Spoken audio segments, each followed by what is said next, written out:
everyone, welcome back to the Art2Life podcast. We are still in Morocco.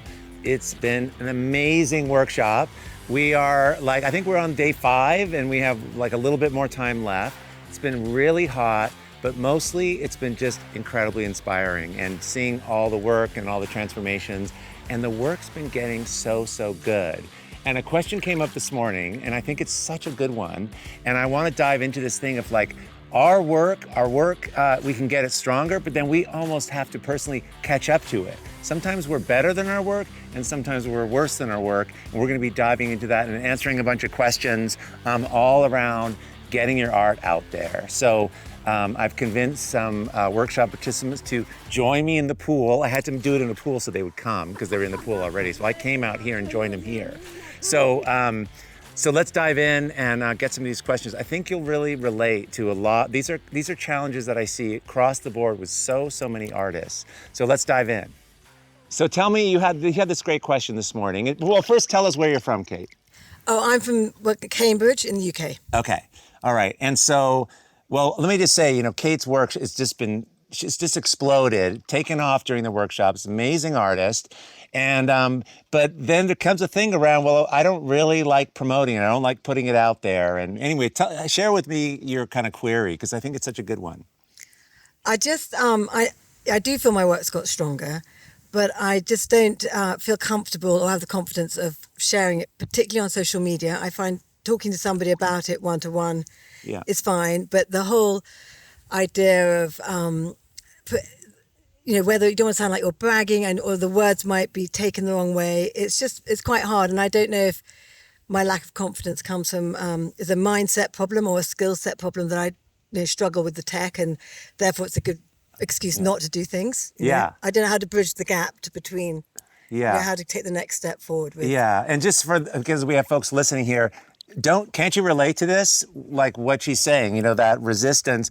And then there's this fear that we're going to be all ego-y and we got to talk about our work. And that's if you're a salesperson, that's how to do it, selling your work. And we're artists. That's the worst. We don't like to do that. So here's how I think about it. And this might be helpful.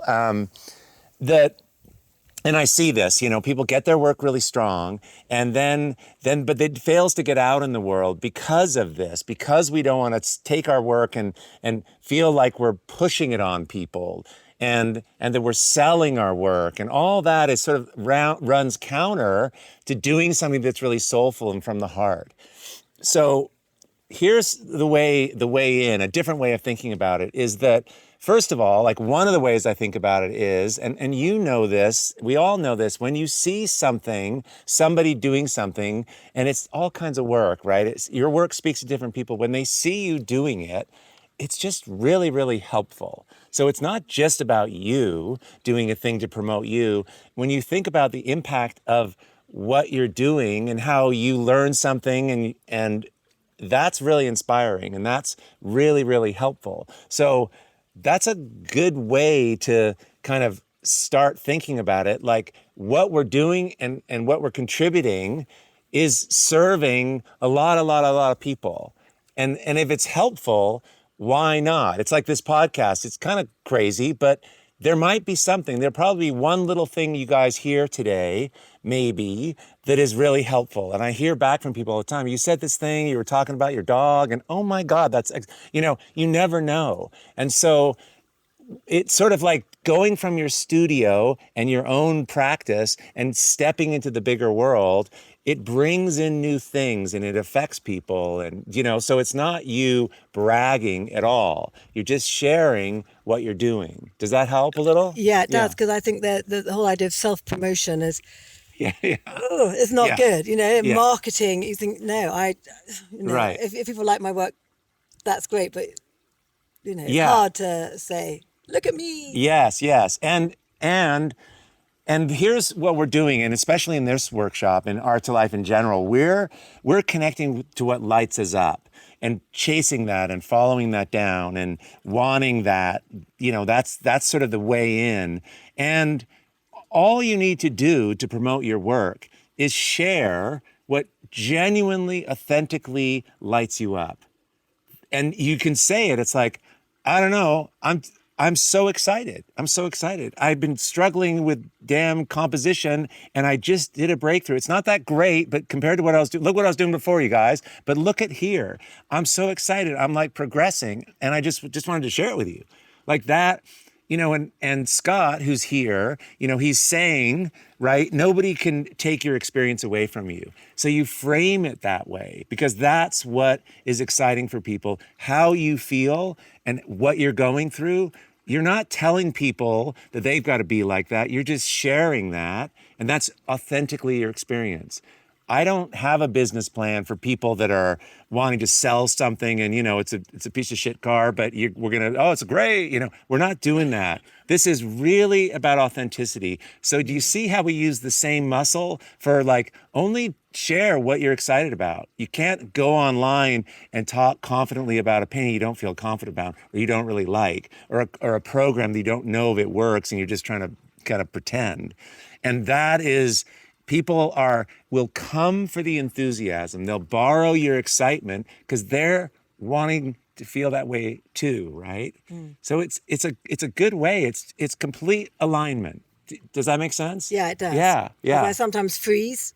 I think I must on Instagram and then I freeze and I think, I'll do it at the weekend. And yes. I just got to get on and yes. do it. And just like I can do it. Just like your art, your authenticity, the good parts, we've been talking about this all week, sharing about how, yes, we want your confidence in your work. Yes, we want your insecurities. Yes, we want your traumas. Yes, we want all the things can enter into the work.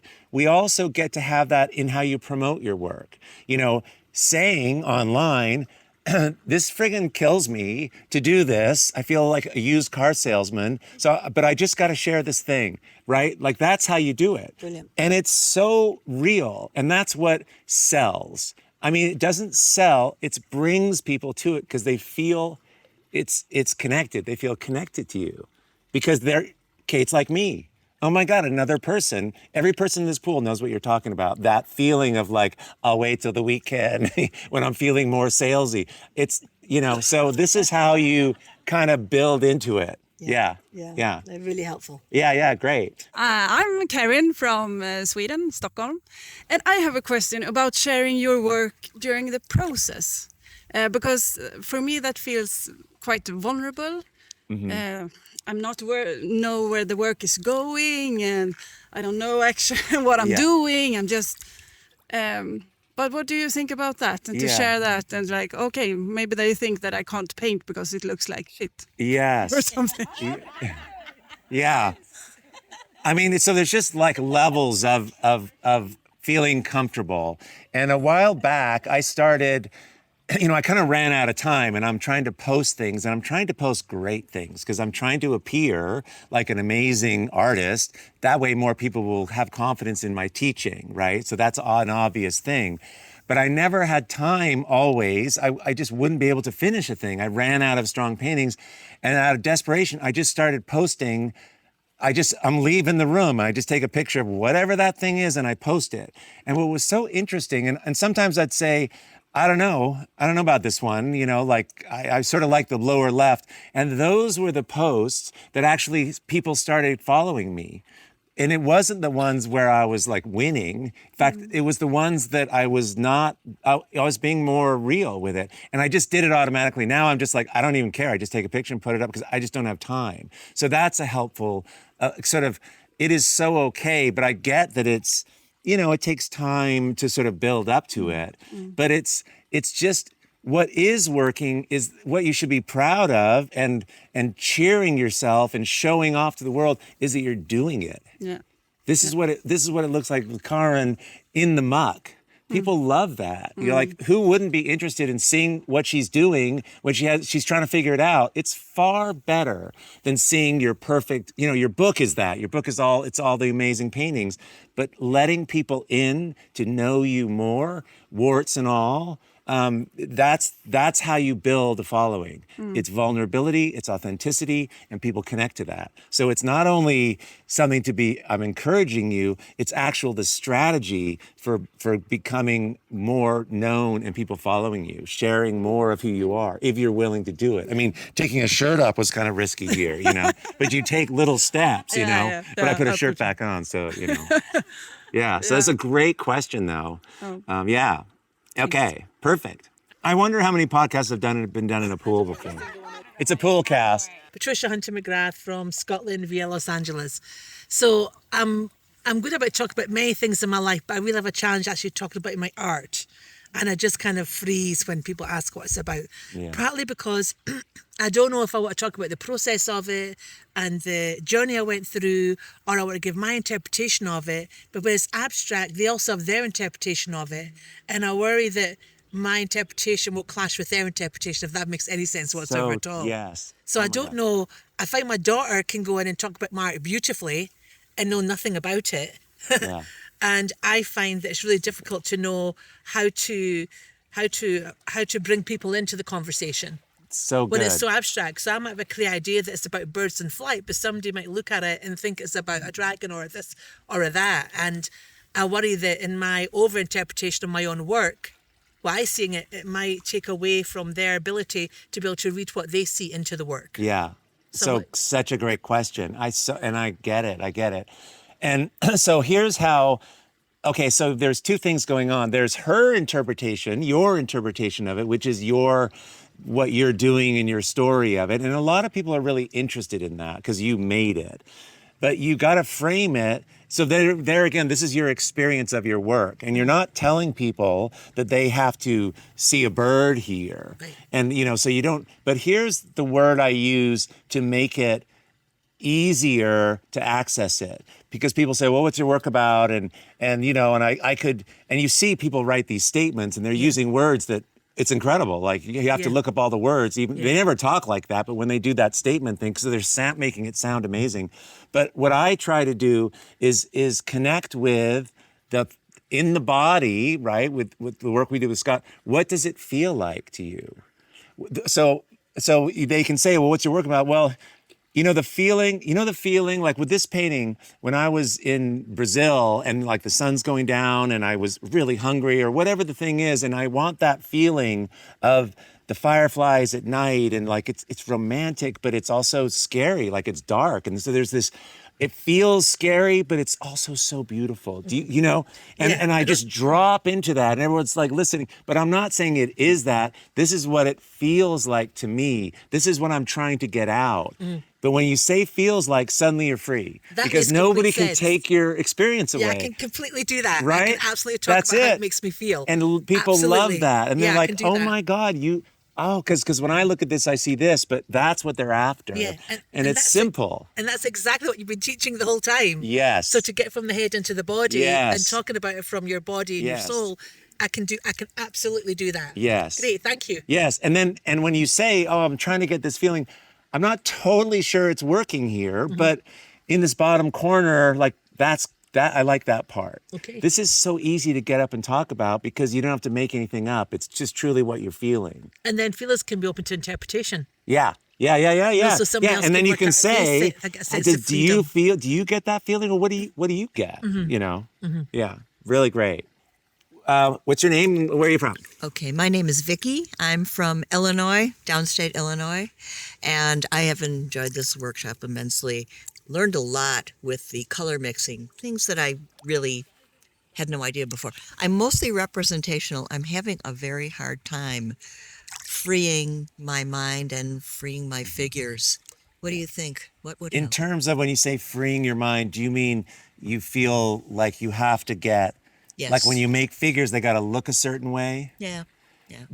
Are you feeling like you have to make them look a certain way because that's what you want, or just in general, it's art is better if things look real? I mean, No, I don't think that art is necessarily better if Okay. it looks real. That's Yeah. that's really not my point. It's just that I don't want them to necessarily look like a thing, but my mind is kind of trying to make them look like a thing. So how do I free that up, basically. Well, kind of what we're teaching here is, and INSA demonstrated that we're teaching an approach that is kind of abstract in thinking. That whether it's a barn in the snow, that size of the barn, it looks like a barn, but there's a relationship between the size of the barn and the little dog, and something that's big next to something that's small is an exciting thing. So person who's trying to make shapes, like, so we're thinking of it all in terms of patterns of light and dark. And when we look in the world right behind us, the palm trees and everything, there's dark and light, and those have silhouettes, and those are shapes. And certain shapes look like things, but we need to compose the shapes in how we see them so they feel stronger, and they'll feel stronger when the design is exciting. And what makes design stronger is variety. So different size palm trees, or the leaves have a certain quality next to the stoutness of the trunk. So remembering that while you're painting realistically, yes, it's a win to get the palm tree to look amazing and look like a palm tree. That's hard to do. Cheers. But it won't be exciting to look at as a picture if that's all it is. It has to have strong design, abstractly, or whatever the shapes are. There's a conversation of big things, of differences. And so that's how you go in. Thinking both, this has got to look like a thing, but also, should I make the girl in the picture bigger, her head, or her hands or whatever, compared to what else is there? So it's abstract thinking, but it completely applies to realism. It applies to songwriting. It applies to writing. It applies to everything. It's contrasts. So that's sort of the thing. And it is the people here who are doing more realistic have a double challenge. Be loose, think of big and small, and also make it look like something. So that is harder. It's the design. It's the design. Right. Okay. Yeah. Thank you. Super great question. Thank Awesome. you. Thanks. It's Mavis Brake from Winnipeg, Canada. And this is my second workshop with Nick. And one of the reasons I come here is that he really encourages you to think outside the box and develop your skills. And it's really exciting, but it creates a problem. The problem that I find is that I paint mostly representational, and now I'm posting all this abstract, and I'm really loving it. But it's new, and my followers don't understand. So I have family and friends who are saying, oh, that's great, you're having a good time, but when are you going to start painting? How do we bring our followers and families along on our journey? So good. Okay. Here's what all this talk about followers and websites and galleries and people, what we're training these people to do, and it starts with you, and the come from, where you're thinking, what you're thinking is, what we're trying to show the world is Mavis doing something. When you do a realistic painting, it has a certain quality. But when you paint an abstract painting, it has a certain quality. When you do sculpture, it has a certain. When you sing, when you go online and tell a story, when you need to start thinking of all the things you do as yours, and what is Mavis about it. And so we love the collectors, but they will glom onto whatever you do. And if you do the same thing, guess what? No one wants you to change, right? No one wants you to change. They get used to it. That Mavis, she does the boat paintings, But we need to get our followers more sophisticated and say, you know what? Check this out. What do you think here? And you share it and you celebrate it. It's you exploring. It's you trying new things. You want people to just go, oh my God, I have a boat painting of hers. Remember when she used to do now I'm going to get the abstract painting. Now I'm going to she's doing a book reading. Are you kidding? I love Mavis. She does this. And your website needs to show that. Your website is your universe. And you might have galleries for a while. They're kind of a little satellites off of your website. You own the universe of you. Little galleries sometimes, they might work for you for a while, but you can take them or leave them, but they help. It's not the gallery and you're in one of the stables. You have your work in a few of these places. You showcase the things you're involved in, but there've got to be the things you're excited about. So you gave it away because you go, I'm having the best time. I'm doing abstract paintings and I love it. Oh my God. But everyone's like, when are you going to do, like, no, you direct this journey, So this celebrate the story. growth. Yes, totally. There's a woman that is in my business mastermind, Bonnie, and she does surface pattern design. She's amazing. And she's got this really great thing on her website because she's an amazing businesswoman. She's an incredible like seed saver, gardener, and pattern design business, supports women. She does all these things. They're all seemingly unrelated. And on her website, she goes, hey, I'm Bonnie, I'm a pattern designer. I live in the Smoky Mountains and I have 2 dogs and I have this garden. And these are the things I've been learning and I've gotten pretty good at it. I'm really into it. I do this, and I can show you how. She's teaching all this different stuff. It's just stuff she's interested in. People are like, awesome. We love whatever. People will find. So that it's sort of that, just that thing we talked about, the fire, where you step forward and you own it. But you're owning the way you interpret the world.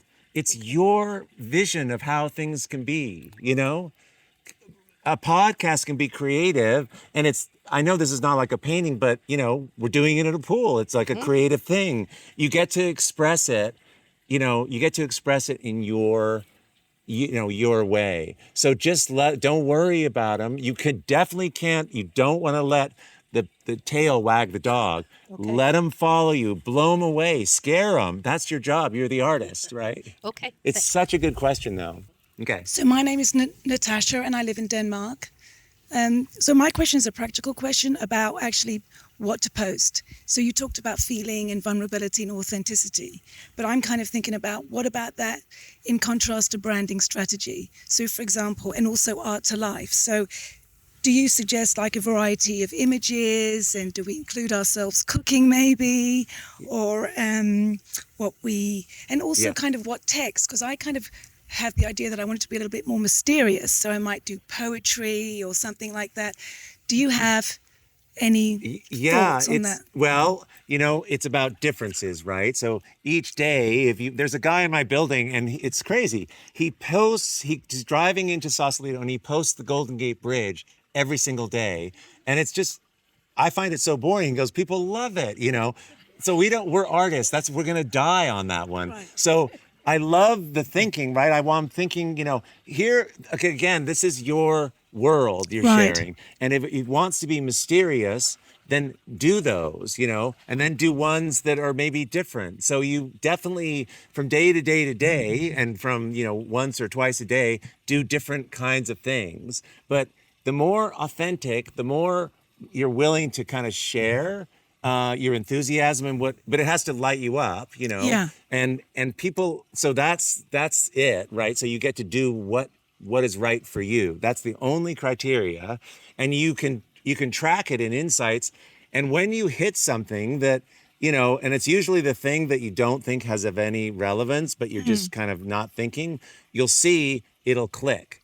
And this is what's so great about Instagram. There's insight. So you can see when you post a painting, not that we're making painting for approval, but strong work will get more likes. We'll get more people looking at it. They do. It just resonates. So it's kind of cool. So try it. Try this kind of post. Try that kind of post. You're playing in the thing, and then you can look at those metrics and see. But yeah, tell us why you made this. Tell us what's hard. Tell us what's funny. Tell us what's mysterious. Show examples.